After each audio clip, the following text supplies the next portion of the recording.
আপনারা দেখছেন AGT live 24/7 Norok Nugui Tongo, AGT Live 24/7.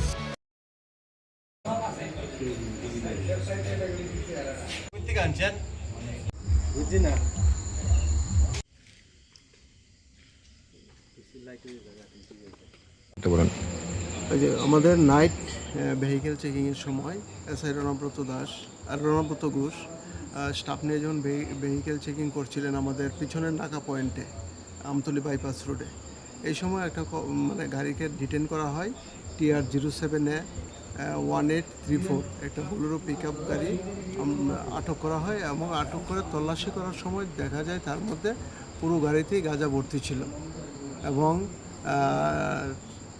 Count করে দেখা গেছে যে টোটাল 17টি প্যাকেট এবং প্রত্যেকটা প্যাকেটে 34 কেজি করে গাঁজা আছে, 578 কেজি গাঁজা।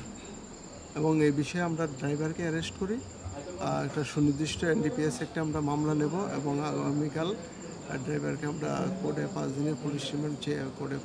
মালগুলি কোন জায়গাতে মানে যাওয়ার উদ্দেশ্যে রওনা দিয়েছিল, এরকম কোনো কিছু পাওয়া গেছে? আপাতত ড্রাইভারকে জিজ্ঞাসাবাদে আমরা এতটুকু জানতে পেরেছি যে মধুপুরের দিকে যাওয়ার জন্য এগুলি নিয়ে এসেছিল। সেই গাড়ির চালকের বাড়ি কোনখানে বা গাড়ির চালকের বাড়ি মধুপুর।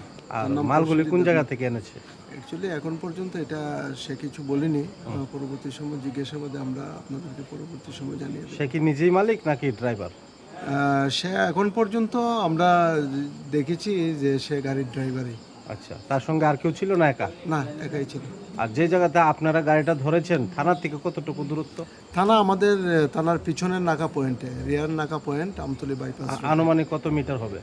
আনুমানিক তো 50 মিটার হবে। এই গাঁজাগুলোর বাজার মূল্য কত হবে? বাজার মূল্য আনুমানিক 57 লক্ষ টাকা। আচ্ছা, প্রাথমিক তদন্তে কি বেরিয়েছে, মানে এই গাঁজাগুলা যে মালিক কি রাজ্যেরই, বহিরাজ্যের না বহিরাজ্যের?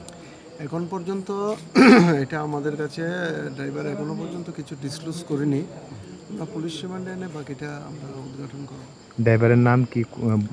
ড্রাইভারের নাম হলো প্রসেনজিৎ দেবনাথ, তার নাম কালু, তার বাড়ি মধুপুর থানা এলাকা।